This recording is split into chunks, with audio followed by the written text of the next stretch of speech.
আল্লাহ সুবহানাহু ওয়া তাআলা সূরা আল-ইমরান 3 নম্বর সূরার 31 নম্বর আয়াতে বলেছেন, কুল মুহাম্মদ সাল্লাল্লাহু আলাইহি ওয়াসাল্লাম, আপনি পৃথিবীর মানুষদেরকে বলে দিন, ইন কুনতুম তুহিব্বুনাল্লাহ, যদি তোমরা আল্লাহ সুবহানাহু ওয়া তাআলাকে ভালোবাসতে চাও, ফাত্তাবিউনি, তবে মুহাম্মদ সাল্লাল্লাহু আলাইহি ওয়াসাল্লাম ইত্তেবা করো, অনুসরণ করো, ইউহিব্বুকুমুল্লাহু ওয়া ইয়াগফির লাকুম যুনুবাকুম, যদি তোমরা আল্লাহ সুবহানাহু ওয়া তাআলাকে ভালোবাসতে চাও তাহলে মুহাম্মদ সাল্লাল্লাহু আলাইহি ওয়াসাল্লাম ইত্তেবা করো।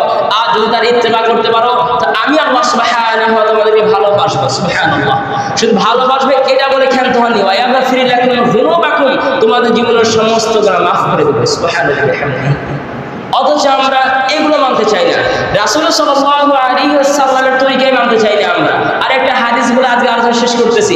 দেখেন, আল্লাহ নবী সাল্লাল্লাহু আলাইহি ওয়াসাল্লাম একদিন সাহাবাদের উদ্দেশ্যে বললেন যে লাউ বাদআ লাকুম মূসা, সাহাবারা তোমরা শোনো, যদি আজ মূসা আলাইহিস সালাতু ওয়াস সালাম যদি জীবিত থাকতেন, যদি বেঁচে থাকতেন, ফাত্তাবা'তুমুহু ওয়া তারাকতুমুনি, এবং তোমরা মূসার আনুগত্য করতে আমাকে বাদ দিয়ে, মানে তোমাদের মাঝে এই সময় আমি এখন মুহাম্মদ সাল্লাল্লাহু আলাইহি ওয়াসাল্লাম যে সময় আছি এই সময় যদি মূসা আলাইহিস সালাম থাকতেন আর তোমরা তার ইত্তেবা করতে, তার আদেশ মানতে, আমাকে ছেড়ে দিয়ে, তো অবশ্যই তোমরা গোমরাহি হতে, পথভ্রষ্ট হতে। ওয়ালাউ কানা হাইয়ান, যদি মূসা আলাইহিস সালাম জীবিত থাকতো আর আমি মুহাম্মদ সাল্লাল্লাহু আলাইহি ওয়াসাল্লাম নবুয়ত পেত, তার সে আমার আনুগত্য করত। সুবহানাল্লাহ।